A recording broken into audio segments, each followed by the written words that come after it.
Welcome to the Vol Bros presented by the Ooltewah Club. My name is Evan. This is my brother Ruston, and we are two Vol Bros who are actually bros in real life. And what a day, first of all, what a 48-hour period in college football. But certainly a big day for Tennessee football. Hopefully a day that pays dividends for years to come. Tennessee hires Jim Knowles as their defensive coordinator today. Officially, words started coming out yesterday. It was really unusual yesterday when VolQuest did a mini podcast on the hiring of Jim Knowles before it was even official. So clearly they felt very confident that it was going to happen. We do have some folks already in the comments, which is exciting. Glad y'all are with us. Let's see here. Eric, good to have you, buddy. He said, hey, everybody. David, good to have you. He said, good evening, Evan and Ruston. We love us some Penn State defensive coordinators. It's our third Penn State DC in the last 10 years. In all seriousness, this was a home run hire. Eric said, I heard Tim Banks is at Auburn now and is the safeties coach. That is accurate. John, welcome, buddy. Good to have you. Channel member. He said staff changes will be interesting to watch. I agree, because as Austin Price and Chris Lowe both have reported now, Jim Knowles will have say in who is on the defensive staff. David said that he hopes Rodney Garner and William Inge stay. I do as well. Let's see. John said Garner and Chop should be okay. Inge, Martinez may be gone. We will see. Let's see. John said, hello, Evan, Ruston, and chat family. Has anything happened with the football team since Sunday? He said he believes that Knowles is a home run hire. James, welcome, buddy. Good to have you. He said, hey, Vol Bros, our schedule is tough. 8 games before a bye. That is something else we need to discuss this evening. The SEC Network released tonight all the schedules for 2026. So I will pull that up and show everybody on the screen after we talk about defensive coordinator. Rebel Juice said, so Penn State tried to get our head coach. Heupel turns them down and takes their defensive coordinator. Yeah, I don't think they ever even tried to get Heupel, honestly. David said, I hope we can get Savion Hyder and Carter Meadows from Michigan after the portal opens. Yeah, that'll be interesting to see. Will,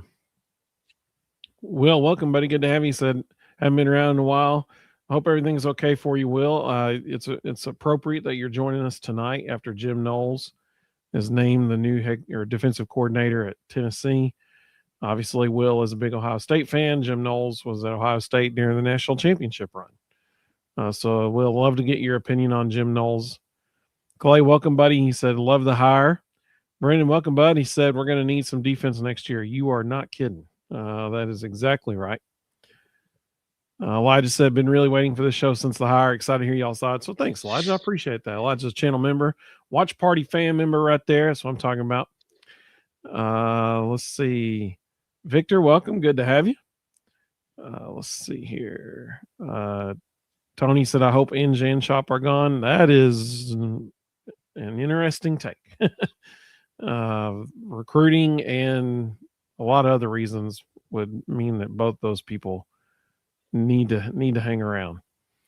Rebel Juice said Knowles was defense coordinator at Ohio State in 24, right? That is correct. He said the same defense that stopped our offense in the playoffs. That is correct. Yep. Will said Ruston can't be happy taking Ohio State's leftovers. LOL, just kidding. I only wanted 2 guys. I wanted Jim Knowles or Ryan Walters. If it was anybody other than those 2. When I heard that both of those guys were legitimately available, that's the immediate top 2. Reliable. That's a cool name. Said, when will Knowles do a press conference? I want to hear what he has to say. Yeah, it's a great question. I was wondering that same thing earlier today. He doesn't seem like a big press conference kind of guy to me.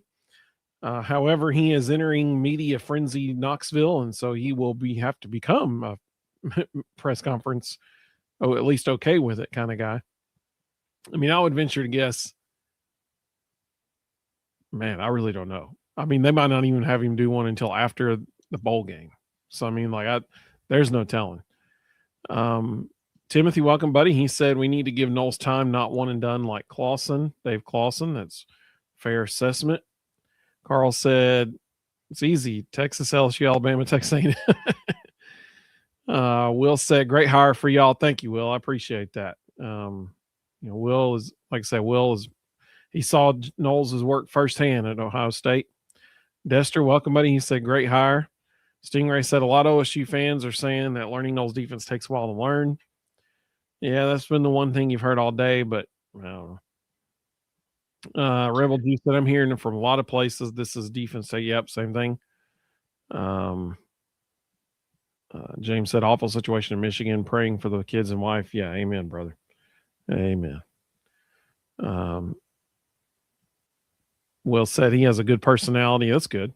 He said he deals with the media well. That's good to know. You got to in Knoxville, that's for sure. David said Knowles' defense is a high sack but low turnover rate. Other DBs are key in his defense. Jay, welcome, buddy. Good to have you. Glad you're with us. And Tony said, whether Knowles does good or not, don't think he'll be here after 3 years. He doesn't stay long anywhere. Hope I'm wrong. Great hire. Well, Ruston, let's get your take. What do you think about the hiring of Jim Knowles? So as I said, I wanted him or Ryan Walters. Once I heard that both of them were legitimately available, that immediately became the top two options. You can't go wrong with either one of them. Jim Knowles is insanely intelligent. He's not going to do press conferences. If he does, they'll be very short and media is going to hate it, because he's just not going to give away anything. He's a football dude. He eats, sleeps, breathes defense. His defense is complicated, but he puts it in phases. And so, the greatest example of that is this year's Penn State defense finished 45 points or 45 spots ahead of Tennessee's defense in a year where they fired their head coach after game 3, and their biggest issue all year was on the offensive side. So in the midst of just total chaos and, really nothing redeeming happening, he was able to keep that defense together. He was able to get them to, I believe it was number 35 nationally, which again is 55 spots higher than Tennessee. And that was year 1. So, for the people who are saying it's going to take a while to learn his system, it doesn't. Phase 1 is mental toughness, it's football IQ, it's tackling consistently. And we all know those are the 3 things our defense needs more than anything. It'll be interesting to see who he brings with him. I would almost guarantee Anthony Poindexter will come. That's a good hire for a lot of reasons. He's his co-defensive coordinator. He's been with him. He's his voice on the sidelines because he likes to call from the booth. And he coaches safeties. So, that obviously is a spot we need to fill. I think the one that is interesting is probably Coach Inge, because Jim Knowles has typically in the past coached linebackers.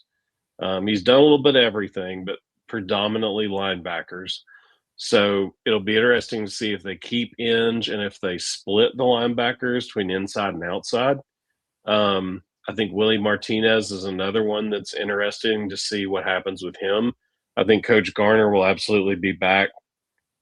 He's not going to want to bring his defensive line coach with him. That's a young guy that doesn't have a whole lot of experience. The one that could be interesting, he splits the linebackers currently at Penn State with Dan Connor. Dan Connor is a really kind of rising star in coaching. I'm sure Iowa State's coaching staff is probably trying to get him to stay at Penn State. So it'll be interesting to see if he brings him as well. If Heupel conveys the message that he wants toughness, he wants fight, he wants guys that are going to scrap, then Inge may be gone and Dan Connor may be replacing him, because Dan Connor is a 2-time All-American linebacker from Penn State who was just mean as a snake. He exudes energy and anger. That is just who he is. So his linebackers play with ferociousness. So, I think they have guys who can come with him who would be, to be candid, the right people and possibly even an upgrade. Anthony Poindexter's definitely an upgrade at safety. And then, who knows what defensive players currently at Penn State go, I want to stay with those guys and enter the portal and come on down. There's definitely some guys on the defensive side of the ball at Penn State that we would love to have. So it's going to be interesting to see how this all shakes out and who stays and who leaves. 100%. Here's my take on the Jim Knowles hire. I really only have one opinion, and then I have one response to the umpteen bajillion people on Twitter who have talked about his defense being hard to learn in year one. My one take is I think it's safe and fair to say that he was the best defensive coordinator on the market right now. If he's the best defensive coordinator on the market and we got him, then we literally could not have had a better hire. Yeah. I mean, it's really that simple. There's no one else that's available who is better than him. Then that means you literally got the best. Every Tennessee fan should be grateful for that. I mean, like that's literally the best hire that Josh Heupel could have made. So that's the end of the story. Like, everybody should be happy. As far as everybody saying, well, it takes a couple of years to learn his defense, and year one's going to be rough, transition, that kind of thing. Here's my response to that. I just watched the second half of the Vanderbilt game 2 weeks ago. In that game, we continued to do the exact same thing on defense repeatedly, allowing Diego Pavia umpteen bajillion running yards and lanes to run through. And we just, the definition of insanity is doing the same thing over and over and over, expecting to get different results. And that's literally what we did. We did the exact same thing on defense repeatedly. And we never even attempted to do something different to try to contain Pavia. So in my opinion, I would venture to guess, time will tell, but I would venture to guess that if Jim Knowles had been our defensive coordinator during that Vanderbilt game, he might have told the guys, guys, we've allowed him 8, 9, 10 times now to escape the pocket because we keep getting out of our gaps and we don't maintain gap integrity and we're giving up massive running lanes. You know what? Let's not do that anymore. How about that? Let's try to stay in our lanes so that he can't get away from his out of the pocket like he has been. If he does that, which I'm sure he will, then we've upgraded. Like, I mean, seriously, I don't see how anybody could say anything negative about this hire. Quite honestly, I really don't. So yeah, it's going to be fascinating to see who he keeps on the defensive staff, who stays and stuff. More fascinating than that will be the timeline in which that happens. I would assume that they want to keep everyone for the bowl game. But then again, with the player, turnover accelerating with the transfer portal, does that make the coaching turnover accelerate? Who knows? With coaches being hired at now Michigan and other places, and Arkansas. I mean, my goodness, there's been 14 Power 4 coaching changes this offseason. Those coaches, they need to fill out their staffs as well. And so are they going to be coming after dudes on Tennessee staff? Who knows? I guarantee you, if somebody wants some of them, they're already getting phone calls now that this hire has been made. I'm sure Willie Martinez, William Inge, all of them, Rodney Garner, they're all getting phone calls right now. Yeah. I think so. We've got one defensive spot already open. So Jim Knowles will take that, because one thing everybody has to remember, you're only allotted so many recruiters. You can't, you have a fixed number of guys who are allowed to actively recruit. So Jim Knowles will immediately step into Tim Banks's recruiting spot. The portal opens January 1. You can't, our bowl game is what, December the 29th, 30th, something like that. Yep. You can't wait till the bowl game. So I would venture to say probably over the next week, you're going to hear of at least one, maybe two guys who are going to move on. And that's going to answer the question of who's coming in. And if they have to call the bowl game defensively short-staffed, or with, a couple of analysts helping on the sideline and that kind of thing, they'll do that to get the guys they need in those recruiting spots before the portal opens. Curtis, I appreciate that, buddy. Thank you. Appreciate that. I'm going to go through the comments real quick, because we've had quite a few come in and finish getting everybody's thoughts about the hiring of Jim Knowles, and then I'll share my screen, and I'll put the net schedule that was just released for next year up on the screen, dates and everything. So Will said Knowles' defense is a safety-driven defense. He said, Rebel Juice said Heupel stepping out of his comfort zone, making a big change like this gives me hope. I think that's been you're right, and I think that's a very common take so far across, even on the interwebs. Everybody's been like, "Wow, they're surprised." Heupel. I mean, people are shocked that he really did it. It shows he's serious, and he should be. So I'm glad to see it happen for sure. Rebel Juice said he had the number one defense nationally in 24. David said, "Smart, the man is Cornell educated." That's putting it lightly. Yeah, Ruston said he's extremely smart. That is accurate. He's the most intelligent person in the room in most every room he walks into. Timothy said he was at Duke for his longest stint. That's right. He did work for David Cutcliffe. He actually held multiple positions on the Duke staff under David Cutcliffe. So yeah, there's a Tennessee connection right there. Sorry, I had to open my Coke Zero. It's got Santa on it. It's pretty cool. Coke Zero, not a sponsor, but you could be, just saying. Let's see here. Rebel Juice said, yeah, absolutely. Talking about Michigan. Will said it'll take about 2 years to get it rolling 100%. It's a complicated defense. David said there are rumors that Big Ten safety Jalen McClain from Ohio State might come to Tennessee because his little brother KJ McClain will be a freshman at Tennessee next year. Well, I'm sure that they would be happy to have him. Let's see. Jonathan said, I hope this means the step on your throat and not let up Heupel is back. If he is, the team next year could be insane.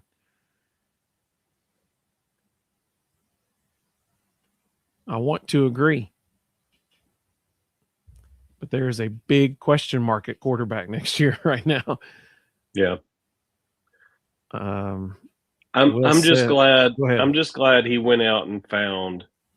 I mean, Jim Knowles is not a nice guy. He off the field, he might be kind as can be, but on the field, that man is locked in.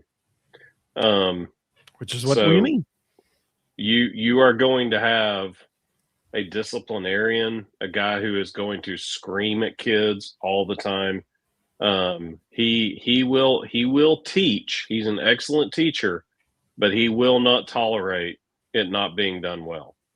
And our tackling, you're going to see our tackling improve drastically. You're going to see our toughness improve drastically. I have a feeling we won't have so many guys sitting out of games because they're a little banged up. He's the type of guy who's going to be like, wrap it up and let's go. He doesn't care what the trainers say. So it's going to be culture shock for some of them. The ones who are mentally tough already, who have shown fight, they're going to respond well. Guys like Arian Carter is going to thrive in this system. a guy like David Hobbs. He's going to thrive in this system. But there's going to be some that are going to probably fall by the wayside because they don't know what toughness is, and they're not going to like it. Will said Underwood removed all the Michigan stuff from his social media. That is true. He did. He basically announced tonight he's entering the portal. Yeah. So his agent, his representation, said that there is no buyout within his contract. This is insane that we're talking about a buyout for a college football player. There's no buyout in his contract, and therefore they're waiting to see who the hire at Michigan will be before deciding to enter the portal when it opens. So we'll see what happens. You want to know whose phone's blowing up right now? Savion Hyder. And Savion Hyder, him too. Both of them, their phones are blowing up right now. I'll be honest, I could be proven dead wrong, but when I watch Bryce Underwood play, I mean, I don't see a transformational, generational quarterback. I see a decent quarterback who throws the ball okay. It's not great. I don't understand the hype. I see a good player who, with some good coaching might be pretty good. I just don't see a generational talent. He is a great example of why Faison Brandon needs to have a redshirt year, basically. Let's see. Rhonda said, "Hey, Rhonda, good to have you." She said, "Good evening, bros. Good evening, chat. Hope everyone's doing well." Clay said, "I think next year the defense will be top 30. Man, I hope that'd be wonderful. We're going to need it. That's for sure." That's Brian Rice made a comment today, and it was really, really accurate. A defense in the 30s is the floor for Jim Knowles. He's never had a defense finish lower than 40 anywhere. So a defense in the 30s for him is the floor. The ceiling is Ohio State last year, #1 defense in America. James Banks. Sign me up for that. Tim Banks, best defense was last year, made it all the way up to #7. Worst defense this year, #90. So when you have a 83 spot drop in 1 year versus a guy who is always top 30 or better, I'll take the consistent guy every day of the week. Yeah. Eric said, "We definitely got to work on tackling and toughness." Yeah, for sure. For sure. Let's see here. Mississippi Vol, welcome, buddy. Good to have you. Good to have you. Hey, I'm working on that thing for you. I'm working on it. Let's see here. David said Dan Connor was a GOAT linebacker who played in those great early 2000s defense. Let's see. Tony and he's a really good coach. He coached at Widener University when he got done playing. Really kind of learned how to coach. And then for the last 4 years, he's been at Penn State coaching linebackers with Jim Knowles. And he's the fire. Like, that dude is ready to punch somebody in the face at any given moment. Will said his dad passed away a few weeks ago. I'm so sorry, Will. I'm so sorry, man. Prayers for comfort for you and your family. Man, he had to be young. Had to be in early to mid 70s. I'm so sorry, Will. I'm so sorry, buddy.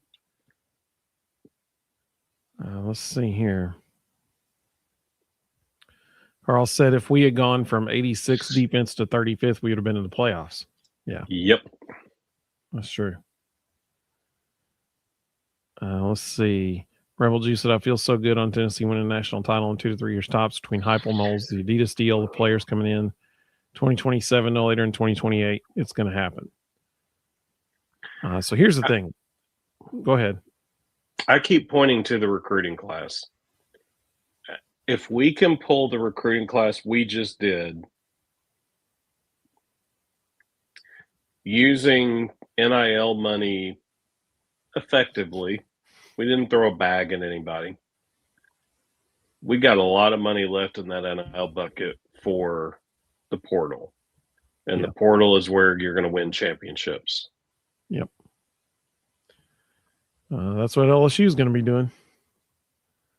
I will say this about what Rebel Juice said. I think he's exactly right. Particularly about the Adidas deal. We're going to have tons of money from Adidas that we can use. 2027, we're about to show the 2026 schedule on the screen, and everybody's excited. Hey, the schedule's revealed, but everybody's also like, oh man, it's really tough. Listen, here's the thing. Yeah, 2026 is going to be tough. 2027 is going to be even tougher. Because if they do what they did the last 2 years, which nobody knows for sure, I don't think yet what's going to happen, but 24 and 25, they did the same teams, and then they just flipped them. Well, we know there's going to be 3 permanent rivals, and we know that that's Kentucky, Vanderbilt, and Alabama. We know that, and then it's supposed to rotate. The other 6 are supposed to rotate every so often. My question is it going to be every single year, or is it going to be, are they going to take the precedent that has been established from the last 2 years, and they're going to say, okay, these 6, these other 6 rotational opponents, you'll play them all this year, and then we'll do what we did the last 2 years, and we'll just flip flop. So you'll just play them all again next year at a different location. And then the year after that, we'll rotate them and you'll have a different 6. I don't know what their plan is for that. If you know in the comments, please tell me. I would assume that they're going to rotate them every single year. But we all know what assuming does. So I would hope they're going to rotate them every single year. I would venture to guess that they will not rotate Texas and Oklahoma for teams that Texas and Oklahoma are not 3 of their 3 permanent crossovers. The reason I say that is because the last 2 years, every SEC team had either Texas or Oklahoma, one of the 2. And so they played them both, home and away the last 2 years. Well, this year, all the teams that had Oklahoma have Texas on their schedule, which is why we have Texas on our schedule. So I would venture to guess that at least for Texas, they're going to keep that one. Whoever's playing them this year, they're going to play them again next year. Whoever's playing Oklahoma this year, they're going to play them again next year. I would venture to guess that at least for those 2 teams, they're going to keep them the same. But if you know, please let me know in the comments, and I'll try to get there. Reliable said he thinks he's got Tennessee as 2 losses next year. Well, we'll get to that, man. David said if we're a top 50 defense next year, we're going to win 9 to 10 games. Will said, still going through grief. Of course you are, man. I totally understand that. Especially with Christmas coming up, man. That I feel for you. You and Rhonda both.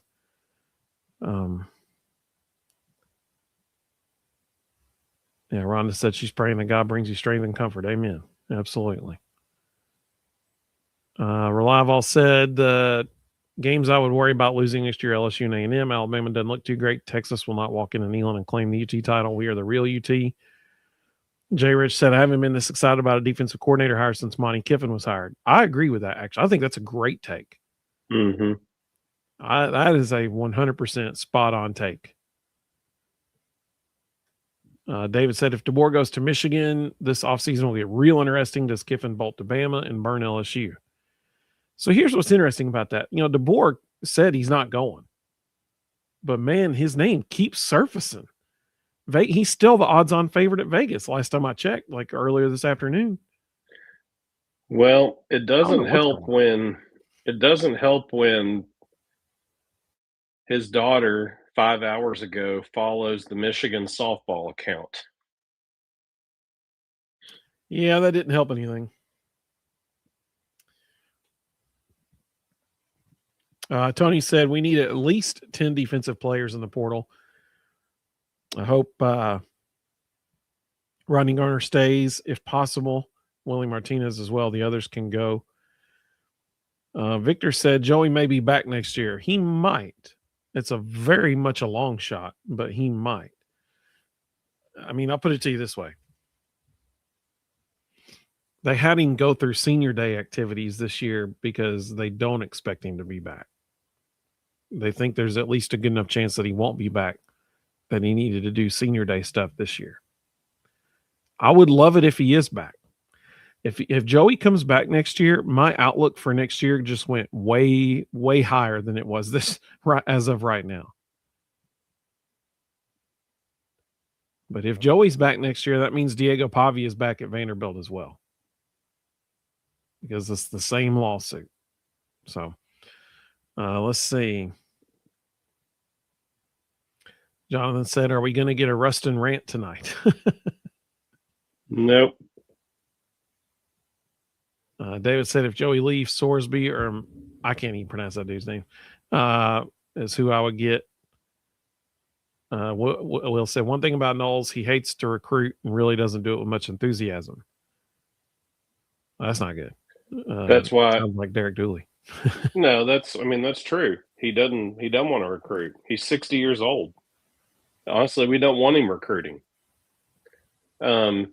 That's why I think Anthony Poindexter's coming. Poindexter is a elite recruiter. He's the co-defensive coordinator at Penn State. He is Jim Knowles' mouthpiece on the sidelines during the game.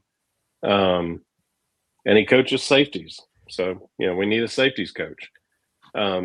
So I would almost guarantee Poindexter's coming and he will fill that spot. Elijah said, "I don't understand the people that are upset with the hire. Literally anyone other than Tim Banks was an upgrade." Victor said, "I agree with the hire. Definite upgrade." Elijah said, "If McLean comes from Ohio State, he would instantly become the best player on our defense." Yep. Reliable said, "Next year we have the opportunity to snap another streak. Arkansas has a 4-game home streak on us. I hate that." David said, "I need a Coach Yost to remember the Titans' toughness on defense next year." There you go. Tony said, "We need a Jim Knowles, Alex Golish type of coach on the offensive side. They are too soft."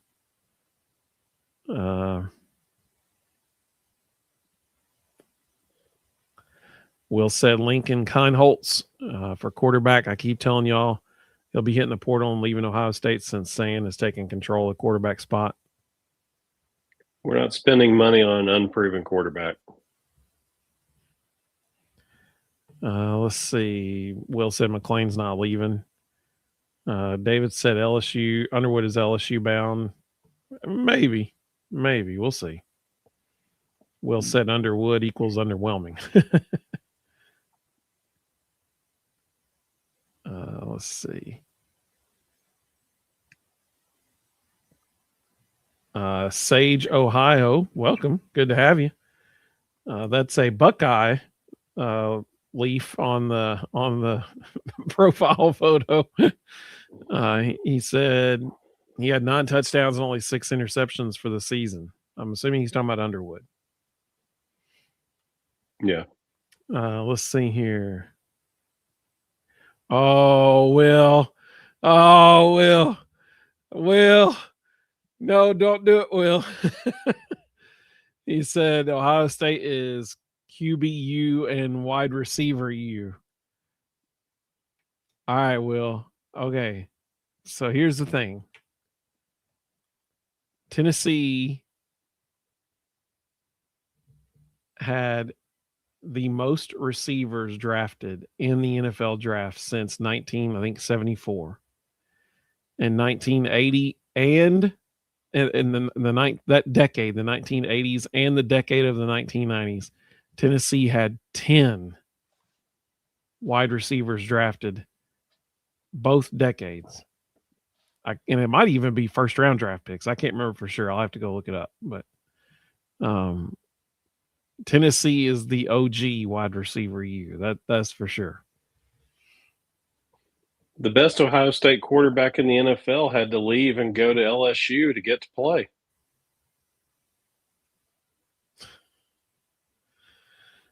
So, no one can claim wide receiver U originally more than Tennessee. I'll put it that way. Well, yes, we have had down years, and I credit that to Butch Jones and Derek Dooley and Jeremy Pruitt. But there was only one 1,000-yard receiver in the SEC this year. He was wearing orange. Even Dooley, when he was there, we had Derek Rogers, Cordell Patterson. I mean, Justin Hunter. There were dudes. Yeah. Yep. Bagel City said, I love the hire. College sports are crazy right now, for sure. Let's see here. Sage Ohio said Kindholz will play somewhere next year. Won't be Tennessee. David said we need safeties, defensive tackles, and the right quarterback in the portal. Amen. I mean, here's the thing. I agree with Ruston. It would not make sense for Tennessee to go after an unproven dude in the portal when they've going to have two unproven dudes on their own campus. Like, if you're going to go spend money, you got to go spend money on somebody that can come in right away and play. Penn State's leading tackler this year was an outside linebacker he's kind of a hybrid. He could play the nickel when needed. Got a year of eligibility left. Wouldn't bother me at all if he came along. Will said his dad was 78 and that he found, man, I'm so sorry, Will. Man, I'll be praying for you, buddy, because those images, oh, man. I'm so sorry. Brian said if we can get top 15 or top 10 transfer class on top of this top 7 recruiting class, we'll be fine. I think we're going to have one heck of a transfer portal class because we got Adidas money that are going to be like, here, have fun. Mississippi Vol said, I'm anxious to see the players we go after in the portal once January gets here. I agree. Let's see. Relive said the 28 and 29 schedule's already out. I'll have to check that out. Let's see. Brian said, I hope Knowles keeps riding Garner. Yeah, for sure. He will. He's an intelligent dude, so he better. He doesn't have a defensive line coach right now that he would bring with him. He'll definitely keep him. Sage said this year's coaching carousel will be one for the history books. Yeah, no doubt. For sure. Let's see. Big Orange is here to talk some baseball. No. Not till January.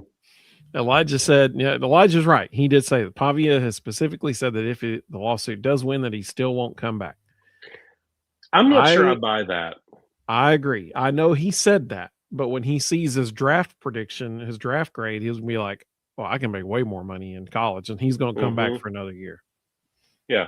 He's not gonna trend well for the NFL. That dude is so arrogant. He thinks that he's gonna be at the top of everybody's draft board. And NFL coaches are gonna look at him and go, you're not an NFL quarterback. We're not drafting you. They're gonna say you're too small, man.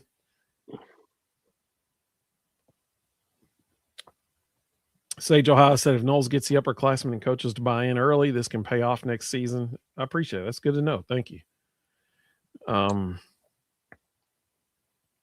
Jonathan, he said, I bet if Pavia is back, we'll have a spy on him next year. So actually, that's where Jim Knowles is a little unique. Jim Knowles doesn't believe in spies. He doesn't do it, ever.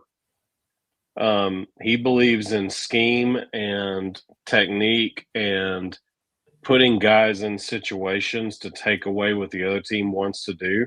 You know, that's the thing I love about Jim Knowles. He's an old school defensive coordinator.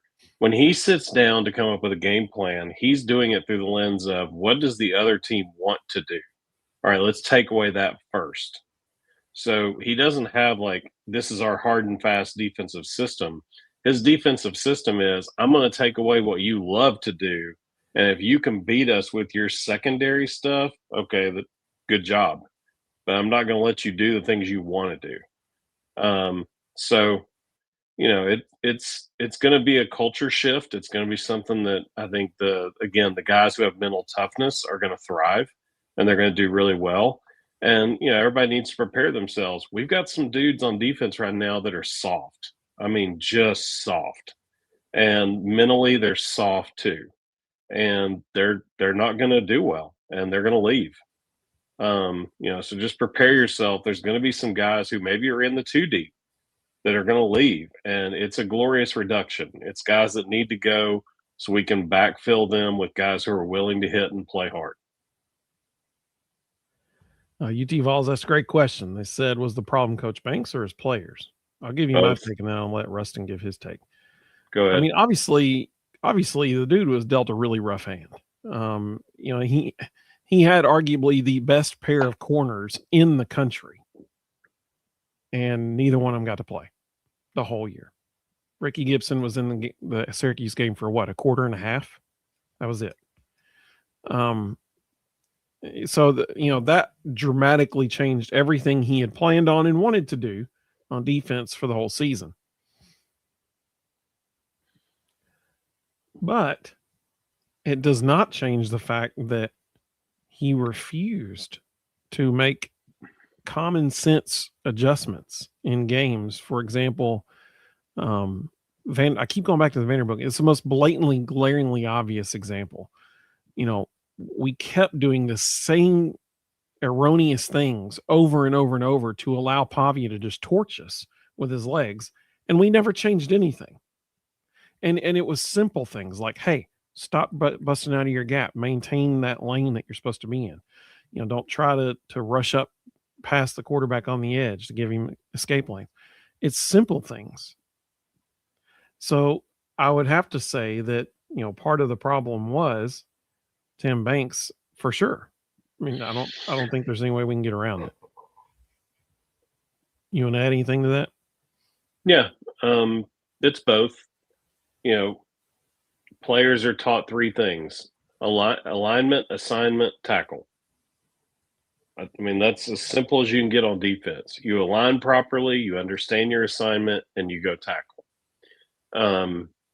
That's on the players. If they can't do those 3 simple things, that's on them. But if the issue is not that if the issue is that they're not playing hard and they're not doing their job, that's on them. But when you continually see guys misaligning, when you continually see tackling issues, which has been a problem every year Tim Banks has been here, it didn't show up as much last year, except in big moments. But we have a tackling problem, and that's on coaches.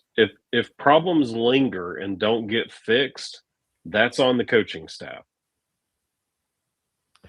Timothy just became a channel member. Thank you so much, buddy. I appreciate that so much. Thank you. And he said, thank you for that super chat. That is awesome. Thank you. He said, isn't that the problem with this generation, that they weren't knocked through the wall for back talking? Yeah, for real. So Gen Z is a unique generation, and my experience with them has been there's no middle ground. They are either absurdly lazy or they are crazy hard workers. So you have to think that a roster full of guys who have made it to a Power 4 school are probably in the hard worker category.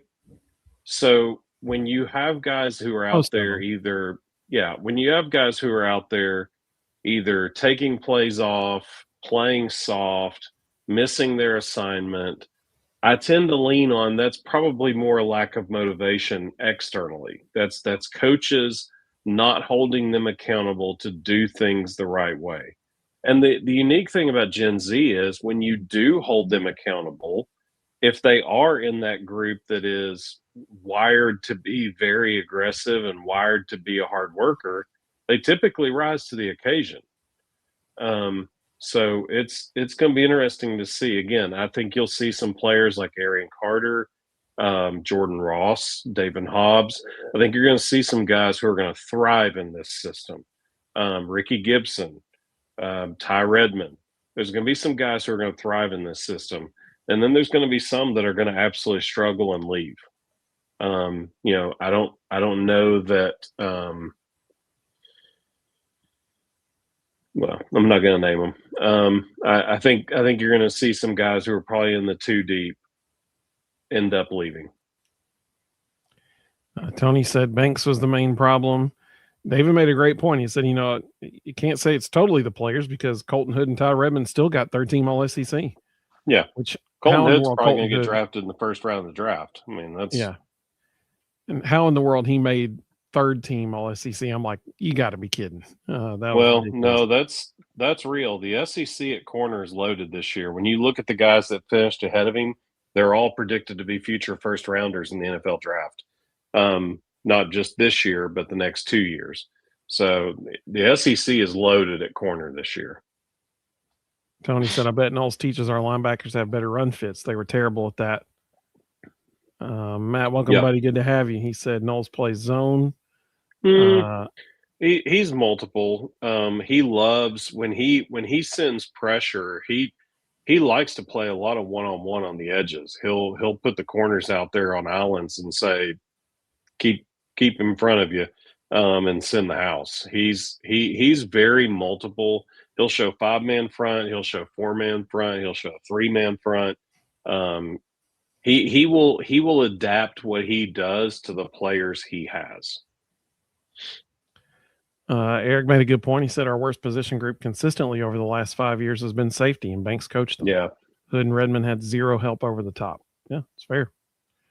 Will said Knowles likes to blitz and put his cornerbacks in one-on-one situations, leading to give up some big plays. Ryan Day had to put him in check and get him to stop doing that.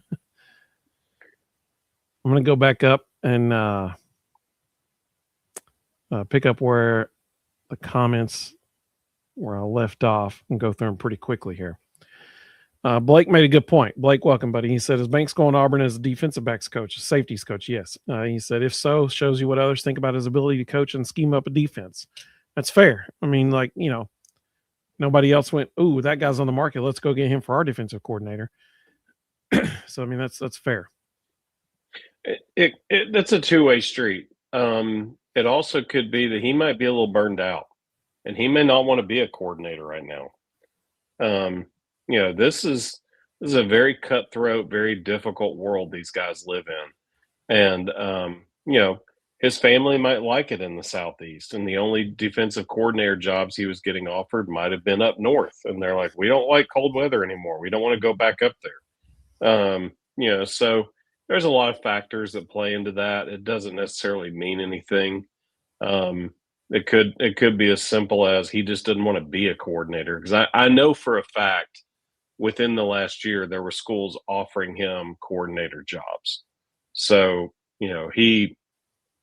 he could make some phone calls and get the job that if he wanted to be a coordinator, he could go be one. Matt said Sam Levitt announced he's transferring. He could be a great option for Tennessee. No. Keep him far away from this program. That Not a big Sam Levitt guy, huh? He is a cancer. When you quit on your team in the middle of the season, and to their credit, Arizona State's players and coaches protected him, even though he was a terrible teammate. They didn't let the stuff that he was doing and saying leak out until the season was over. And now we're finding out that he was missing practice to negotiate NIL deals and the NIL extensions. And he was telling his teammates that he wasn't going to play in certain games because they weren't paying him enough. He didn't show up. He was elected a captain by his teammates. He didn't show up to their end-of-year banquet where it is a tradition that every captain gives a speech. And the players told Kenny Dillingham, when it gets to his spot, just skip him and don't even mention him. when your teammates are telling the coaches, hey, this dude's dead to us, don't even bring him up. No, we don't want him anywhere near this program. Yep, that's fair. John said, do y'all think any offensive coaching changes will be made this offseason? Not from Heupel. If something happens, it would be someone coming and getting someone of our guys and bringing them somewhere else. Like, there's been rumors of Halsley being courted by other programs. So we'll see. Dang, Timothy, you're awesome, dude. Thanks for another super chat. He said, question, why do players have problems with fundamentals of football now? When 1900s, early 2000s, we were taught tackling and fundamentals. Yeah. Are the players slow on the uptake? No, the tackling drills suck now. So because of CTE, all coaches, and it started with the NFL got sued for all these different CTE lawsuits, concussion lawsuits. And so the NFL started doing what they were calling their new form tackling. And, the form tackling drills that we always did growing up and we were taught to do, and we did every day, all of a sudden became illegal. And so now, and I mean, honestly, candidly, I think what we're teaching now is completely wrong, and it's leading to bad tackling. Now it used to be when you were going to angle tackle, you always got your helmet in front of the body so that, your body could bring them down. Now they teach put your head behind their body, which means they're just going to run right through your arms. So you're just leading to more arm tackles. Some people came up with this idea that you dive at their legs and spin, so that you can. They were basically trying to get past how bad this new tackling format is, and so they taught this new concept that you dive at their legs and spin. Well, that became known as hip drop tackling. Now they're saying that's going to be made illegal because guys are getting hurt. So the defense is at a drastic disadvantage. There's no way to teach tackling now that isn't considered wrong and something that's going to create concussions. And so people have tried to get creative with it. They've tried to come up with all ways of teaching tackling with bags and dummies, and they've tried to limit how much you tackle because you're trying to limit the amount of head contact, and it's become so litigious that defensive coaches just don't have much to stand on. To be candid, the coaches who just ignore it and continue to teach tackling the way that we've always taught tackling are the ones who do well. But they're also opening themselves up to a lawsuit. If something happens and a guy gets injured, gets a neck injury, gets a head injury, and it comes out it happened in a drill practice where they were teaching the wrong tackling form, you got a lawsuit coming. So it's a mess. It's probably not going to get any better. I would almost guarantee you Jim Knowles is we're going to put our helmet in their chest kind of guy. And he probably isn't doing a whole lot of teaching of the new tackling format. But unfortunately, that's where we are as a society. Richard's back in Tennessee. Welcome, Richard. Glad you're back home, bud. Good. I'm sure you're glad you're home as well. Let's see. Matt. Well, hey, Matt has a good point here. So, Matt, if you're new to our show, Matt, he goes to a different away game every year. His goal is to get to all the stadiums in the SEC. So he goes to a different away game each year. He said next year is definitely going to be College Station. I think that's a great choice. Yeah, for sure. Let's see here. Reliable said if Heupel has the oranges to go out there and get Knowles, he'll be willing to make practices more physical. Ever since week 9, he's been talking about physicality and tackling more. Matt said he didn't know about the stuff with Levitt as well, so pass on that. Jeff said, yep, don't want that. Tony said Georgia and Oklahoma don't have any problems tackling. Yeah, Kirby and Brent Venables strike me as the kind similar to Jim Knowles. They strike me as the kind of guys that are like, yeah, sue me. We're going to tackle the right way. For real. we're not going to do your new sissy tackling format. Yeah, for real. Well, let's show the schedule for next year on the screen. How about that? Because Timothy gave another Superman. You were the man, Timothy. He said, "How about teach the rugby style of tackling?" Are you talking about spearing? I mean, maybe. Carl, welcome, buddy. It's good to have you with us. Eric said, "Evan, did you see my question about the bowl games?" I did not see that. So if you could ask it again in the comments, that'd be awesome. I appreciate it, Eric. Thank you, bud. Reliable said, "We don't know if practices did or did not change. I'm going to assume Heupel told Banks to get with the times and he didn't listen." Well, no, I think what we're welcome. saying is it's the exact opposite. Heupel was talking about being more physical and tackling more, and Tim Banks is teaching the new tackling style and is limiting the amount of tackles they make in practice and trying to avoid contact and trying to keep guys healthy. What it really sounds like is Heupel, who is an old school guy. I mean, at his core, he's a football dude from the '90s. He's looking at Banks and going, "Dadgummit, let's hit. Let's strike somebody. Let's get a helmet on a helmet." So I think it's actually the exact opposite. All right. Waniak said, "It's still football. Tackling is the same. You got to hit. You got to learn to hit." Yeah, the problem is just fundamentally the way they're teaching it now and the way the NFL is trying to drive them to teach it is not fundamentally sound. Chris, welcome, buddy. He made a good point. He said, "No, Georgia and Florida seems weird." I totally agree, man. 100% agree. All right. So, on the screen here, you can see Tennessee's schedule for next year.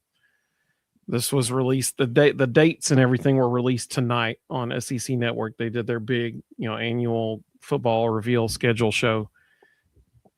So Tennessee starts next season September the 5th. So it is not an August start.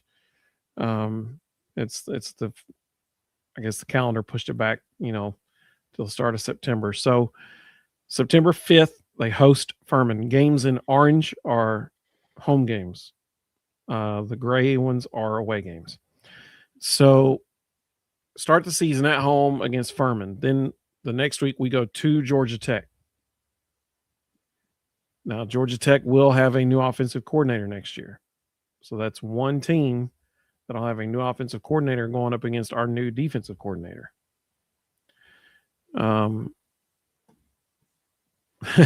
Reliable said Georgia was just too scared to play us after this year. or the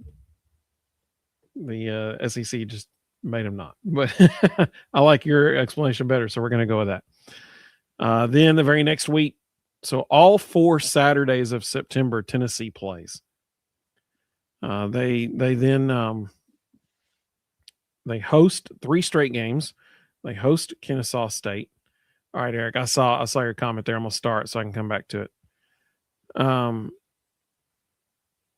They host Kennesaw State. They host Texas, and then they host Auburn. All right, so Texas comes to town. Obviously, the battle for the real UT, and then Auburn comes to town. Auburn will also have a new offensive coordinator.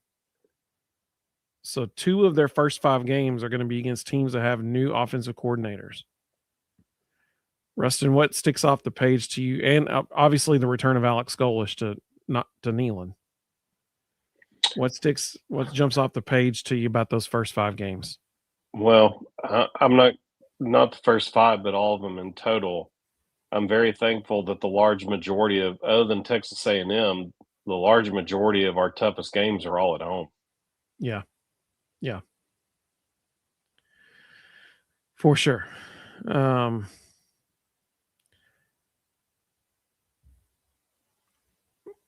say this till I'm blue in the face. Tennessee is the real UT. That's going to be the storyline that week. Let's be totally honest here. Tennessee will enter that game 3-0. At least they should. And I'm sure Texas will. I haven't looked at their schedule yet. Can you pull up Texas' schedule while I'm saying this? Can you pull up their schedule? So if Texas is 3-0 and Tennessee's 3-0, I think everyone can go ahead and circle September 26th on their calendar. College game day will be in Neyland Stadium, or on campus in Knoxville on September 26th, because the big storyline is going to be who's the real UT. I mean, that's just what they're going to use. That's how it's going to play out. So everybody can expect college game day in Knoxville, September 26th. So Texas may not be undefeated when they get to that game. They play Ohio State in week 2. Oh, they got a home game against Ohio State, don't they? Mm-hmm. Yep. Another big storyline will be Arch Manning. So, Peyton's going to probably be a guest on college game day that day. So everybody can probably go ahead and circle September 26th, college game day in Knoxville. Be fascinating to see Auburn's return. It'll be fascinating to see who Auburn has on their team, actually. Yeah. Very, very interesting. So after that home stretch there, we then go on the road to Arkansas. I think all Tennessee fans have to feel good about that one right now. That will be another new offensive coordinator. So 3 of our first 6 games are going to be against teams with new offensive coordinators. Then you have another week. Now, here's the thing. We have not yet had a bye week on this schedule. We're now at game 7, and we're hosting Alabama. So I hope strength and conditioning is going to be up to snuff, because we're going to need it.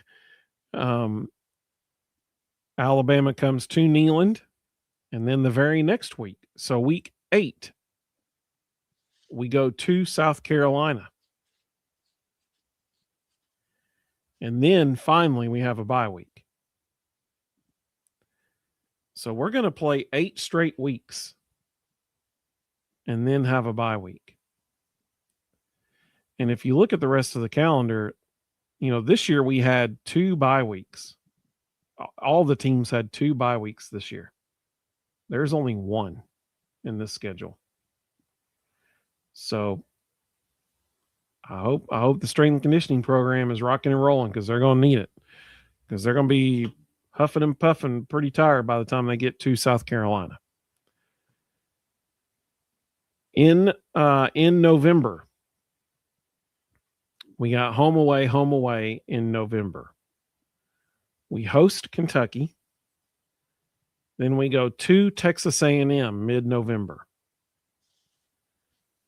And then right before Thanksgiving, we host LSU. And then right after Thanksgiving, we go to Vanderbilt. Anything on the back half of that season stick off the page to you, Ruston? It's pretty equal as far as difficulty. The first half and the second half are pretty comparable in difficulty. I don't think we can assume anything about any of these games until June. I agree, because totally. we just don't know. We just don't know what any of these teams are even going to have. Exactly. We don't know who's going to be on our team. We don't know who's going to be on any of these teams. And when you look at the second half of the season, Kentucky, LSU, maybe Texas A&M are all going to have new offensive coordinators.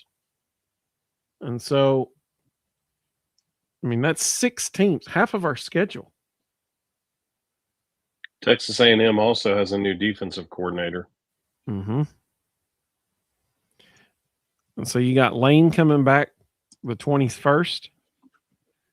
It's going to be a wild schedule, man. It's going to be a wild schedule. November is not going to be easy. Those last 3 games will not be easy. especially if Pavi is back, which I don't think he will. So Knowles is going to get to run after a true freshman quarterback probably that week and have some fun with that. So it's going to be a fascinating schedule. Let's see some of the comments that came through there. I got your comment there, Eric, about Notre Dame in the bowl games. I'll get to that.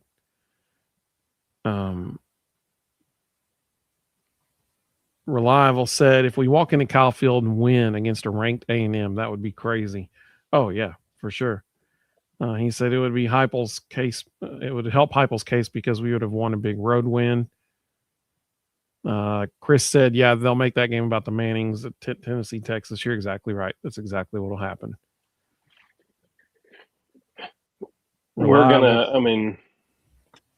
Just what we know about these teams right now, like if somebody said right now, what do you think our ceiling is next year? I would say 9-3. We're gonna have to make some major upgrades in the portal to compete against this schedule. This is gonna be tough. Absolutely. Reliable said Texas wouldn't exist if we didn't volunteer to help them out. There you go. That's what I always tell people. I'm like, Tennessee was a university before Texas was even a state. So yeah, we're the real UT. Jeff said, yep, he said the same thing. It'll be about the real UT and the Manning connection. That's what they'll make that game about. David said we could go 10-2 or 6-6. Our defense will definitely be key, but no Georgia or Florida. And the fact that we don't even know who's going to be playing quarterback for us yet, like that's a big deal. That is a big, big deal. Yeah.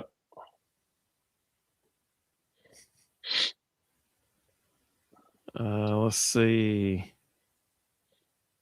Honestly, there's a couple of games on. There's a couple of games on here I would trade for Florida right now in a heartbeat.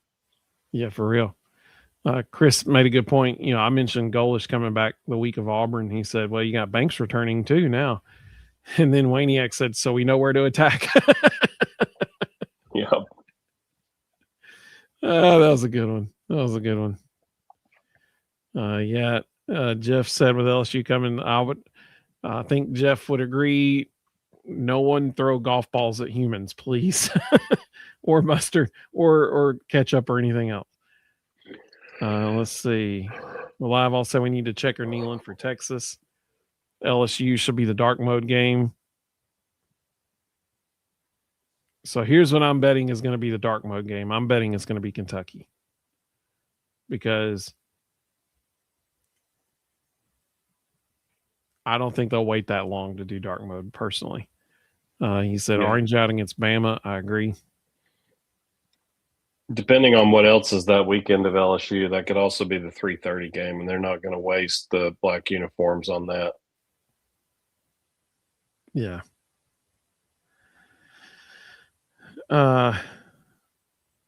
Let's see. Waniak said, I've heard rumors about replacing strength and conditioning coach. Is that true? It's always possible.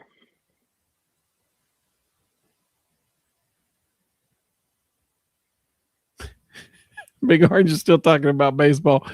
I love it, baby. Live it up, man. That's what I'm talking about. Chris said if Pavia comes back, he'll have his 18th senior day that game. Yeah. Waniak said exactly. You got to wait till you see the full roster after the portal class closes. Yeah, I mean, I always go back. Listen, I said it last time we were live. I'm not an Eli Drinkwitz fan by any means, but the guy had a fantastic quote last February. So February 2025, he was being interviewed by SEC Network, and they asked him what he thought about his team for the upcoming season. He's like, no one can say anything about their teams yet because we don't even know who was going to be on our teams right now. I was like, man, that's a good point. That's a great point. Some of you all said 8 straight weeks before an off week. That's brutal.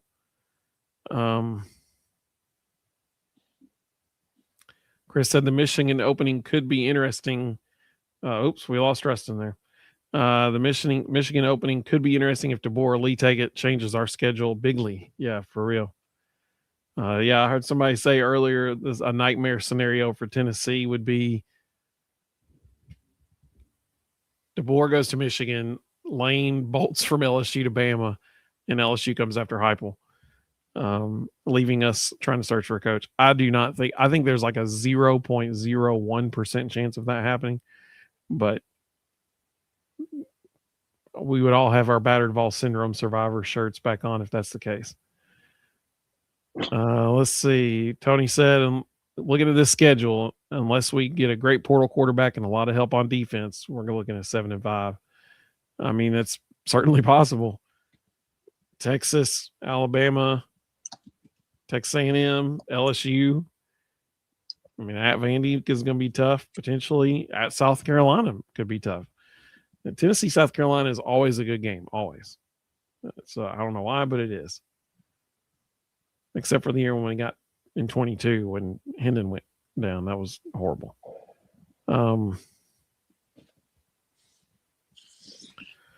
Let's see. Reliable said Tennessee versus LSU's primetime game for sure. I just looked at the rest of that.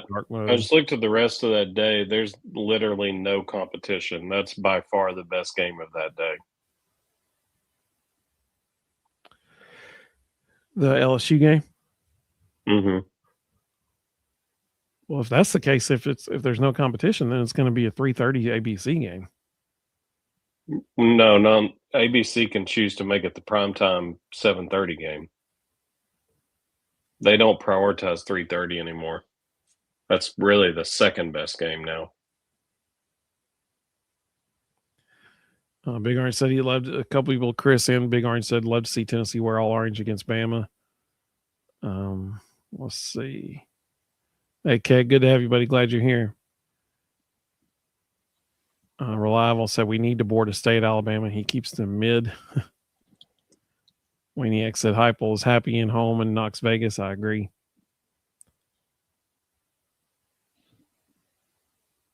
Will said Gruden or Dion to Michigan if DeBoer doesn't take the job. The Gruden part is very interesting because the whole Barstool connection. So actually, a bunch of people at Michigan this evening have been saying that they're now targeting Dabo. What? No way. Multiple media members at Michigan have said that that's the new target. No, there is no way he'd even take it. That's. I don't know.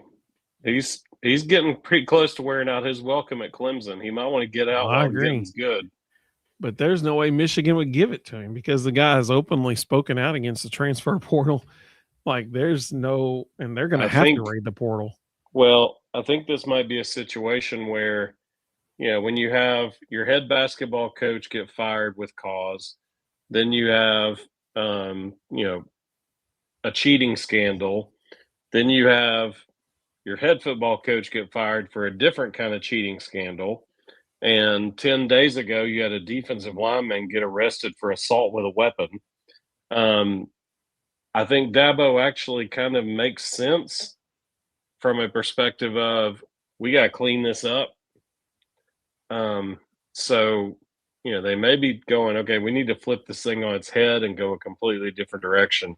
There was also a board meeting today where they discussed Ward Manuel's future at Michigan. As of now, they're saying they're planning on, He's fired.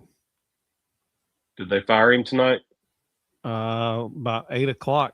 I mean, somebody on some news source on Twitter said that they had fired him. Because coming out of the meeting, they were saying that he may get to stay. I know not everything on Twitter is correct, so I'm going to check it. Josh said 2028 national champs, heard it here first. Hey, I'd love that. Tony made a good point. Yeah, Ross Dellinger says that he's still athletic director, but that he is still under investigation. So they're trying to figure out if he knew about Sharon Moore and helped cover it up. If it comes out, if they're able to prove that, yeah, he's gone too. But as of now, he's still athletic director. Tony said South Carolina has their bye week before playing us, and we'd be on our 8th straight week. That is not a good scenario. Jeff said, welcome, Jeff. So he's saying the same thing Rustin's been saying. College football is year to year more than ever. If Heupel is smart, he will increase portal recruiting to more like 30% of roster makeup, which is what Lane Kiffin's going to do at LSU. It's what everyone's going to do. It's what you have to do. This is 3 minutes ago. James said Tennessee just picked up another defensive line commitment. Can you check on that while I'm finishing the comments here? Sure. Waniak said he doesn't think Dabo will leave Clemson. Jonathan said Clemson's probably hoping Michigan takes Dabo. Waniak says he thinks he'd only go to Bama. Will said Ohio State would love it if Dabo went to Michigan. John Harden said, I love aggressive players. I'm all in. James said he's heard that about Dabo as well.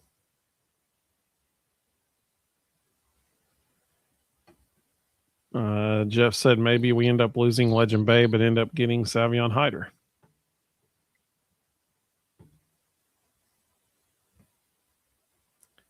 Let's see. Chris said Michigan's had this info for weeks, but waited for signing day to, make it happen. Heads will roll. So I heard a really good reason today behind why the delay.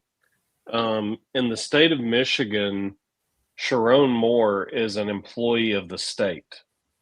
And if you're a state employee, it's different than other states. If you're a state employee and someone makes an accusation, there is a due process that actually takes place before any kind of decision is made. And so apparently the girl came forward weeks ago, and that started the internal investigation because as a state employee of the state of Michigan, Sharon Moore was required to have that. So that kind of explains the timeline a little better. It's bizarre that they have that policy, and they might want to reconsider situations around that policy because it makes them look really bad now. But apparently that is why it took so long for this to be public, was there was a very private investigation happening behind the scenes by state law. Yep.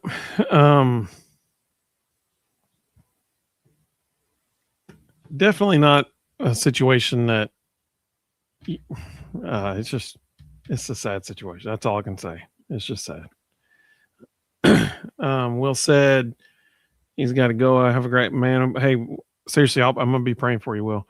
I hope you have a restful evening, buddy. Really do. Hey, Will, you be proud of me, man. I'm getting better. I was 2 strokes better today than I was last time I played the Ooltewah Club. Slowly but surely, man, I'm chipping away. Shot at 88 today. Should have been really at 86 at the most, but getting better, buddy. Getting better. I've never played well on the back nine ever. And I turned it around on the back nine today. I played the best back nine I ever had at a Ooltewah Club today. So you've been proud of me, man. You've been proud of me. Let's see here. So I'm not seeing anything about a commitment, but honestly, if it's a commitment, that's a 26 kid, and I really don't care. That kid's not going to help us for a very long time. But fun fact, Sean Davey and Bradley just entered the portal. 3rd school in 3 years. Man. That's interesting. Well, we've had a lot of fun tonight. Next game's coming up for the Big Orange. Lady Vols play this Sunday, December 14th, at 2:00 p.m. in Knoxville. That's on SEC Network Plus. Oh, yeah. Eric said you still got that question. I sure do. It's right here. He said, Do you think what Notre Dame did by pulling out of the bowl game will eventually be phased out? That they will eventually be phased out? A lot of people say the bowl games are dead because the playoff made them worthless. What do you think, Ruston? You want me to give my opinion? Sure. Do playoff games matter, or do bowl games matter as much in 2025 as they did in 2012? Not even close. Not even close. The playoff has made the bowl games way more pointless. The NIL era has made playoff or bowl games way more pointless because, I mean, look at Chris Brazzell. Dude knows he's about to be a top 3-round draft pick in the NFL, so he announced he's not playing in the bowl game. Why risk being injured? It's a business decision at that point. So, NIL era, the playoff especially, more than anything else, has made bowl games glorified exhibition games, in my personal opinion. If we were playing in a playoff game, every single person on Tennessee's roster would be playing. No one would be opting out. Brazzell's just the first to announce it. I'll be shocked if there's not more to follow. I'll be honest with you, Joshua Joseph should not play in the bowl game. Shouldn't do it. It's a business decision at that point. So, you know what he should do? He should go play in the Senior Bowl. That's what he should do. So,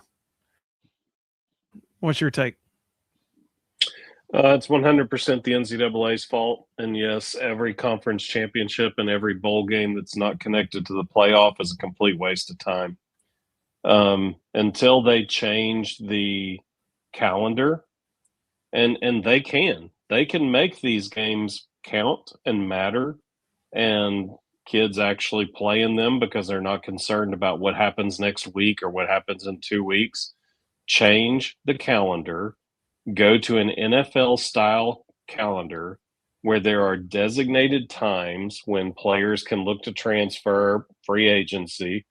There are designated times when coaches can be talked to by other programs, and it's after the season's over, so that no one has any reason to consider opting out of a game, skipping a game, leaving town and transferring before the portal closes, all these different things. It's all completely avoidable if the NCAA will just change the calendar.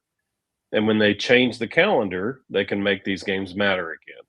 But until they do that, this is totally their fault. 100%. 100% agree. Welcome, No 5752. I said, I love the live, but I'm amazed you guys still have stuff to talk about after 2 hours. Well, hey, listen, buddy, that's the beauty of this. It's not us. It's all these wonderful people in the comments. They keep bringing up really good questions. It's also only been an hour and 20 minutes. So we appreciate you joining us and watching with us. I appreciate that. Let's see. Josh, so the problem is when you play against mid schools like Illinois, Bielema is going to go out to beat Tennessee, and act like it's a huge compliment if they do. Yeah, and Tennessee, I mean, listen, everybody in Illinois is going to play. Tennessee. This is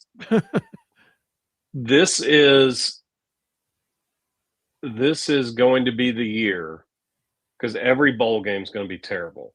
It's going to be a bunch of second and third stringers running around trying to win a job next year. It's going to be bad football. Half the coaches will have 1 foot in the door, 1 foot out. It's just going to be terrible. This will be the year that will force the NCAA to either completely change the calendar or have to admit that they've screwed up and bowl games just don't matter anymore. So I think Jonathan and Eric, if you combine their two comments, I think they just predicted the future of the college football playoff. So Jonathan said if they eventually go to a 2014 playoff, the bowl games will be done unless they use them for the playoff games. And Eric said, do you think if they made the bowl games into some kind of lower ranking playoff, it would be better for those who are looking on the outside of the main bracket? Here's what I think will eventually happen. The playoff is going to move, like Ruston said over and over. They already do this in every other division. Why not in Division One? So, or they do it even in Division One, just FCS, not FBS. So, eventually, it's going to turn into a 16-team playoff. Conference championship games are going to go away, and the first round might be at home fields, home stadiums. But starting in the second round moving forward, it's going to be all these other bowl games. If you do that, you've got 8 games in the first round, then you'd have 4 games in the second round, 2 in the third, and then a championship. So that's 7, at least 7 games. No, it'd have to be more than that. I don't know. I'd have to look at the bracket. But I think that's what you'll end up seeing, is that some of these other bowl games are going to be like, well, let us be part of the playoff system so that we can make a little bit more money. Because, I mean, my goodness, Ruston's sitting here saying, just look at this year, what's happened. Yeah, just look at this year. The Birmingham Bowl and got their 8th choice on their bowl selection because the first 7 turned them down. And it's a team that didn't have 6 wins. They're basically just showing up to get another game in. Exactly. So that's here's my issue with the bowls.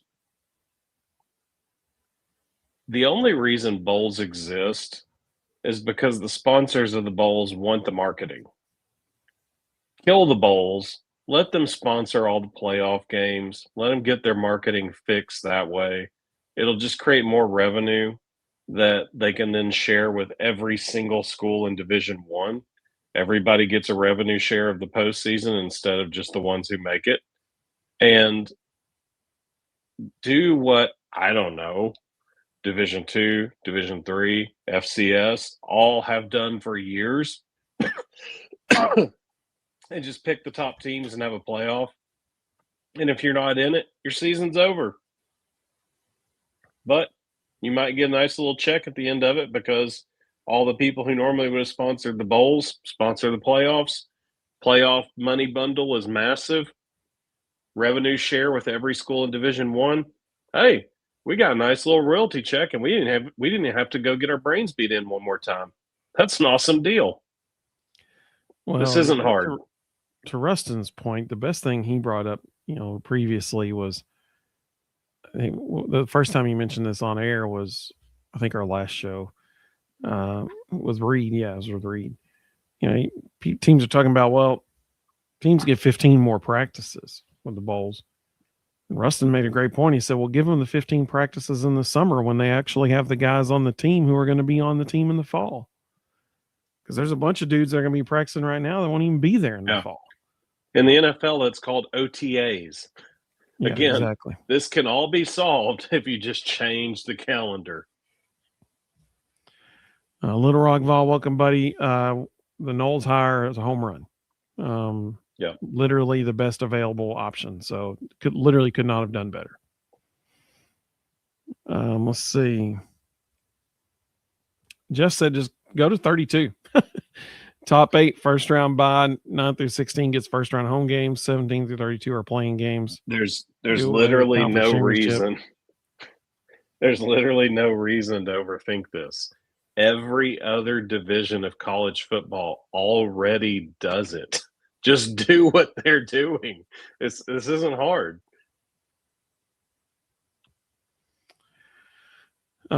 Josh said not to change subject, but if we lose to Louisville, do we start having serious questions about the basketball team? So the basketball team plays Louisville Tuesday at 7 p.m. on ESPN in Knoxville.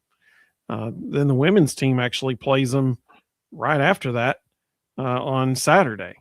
Mm-hmm. But that's in Brooklyn, New York. So both teams are going to play Louisville.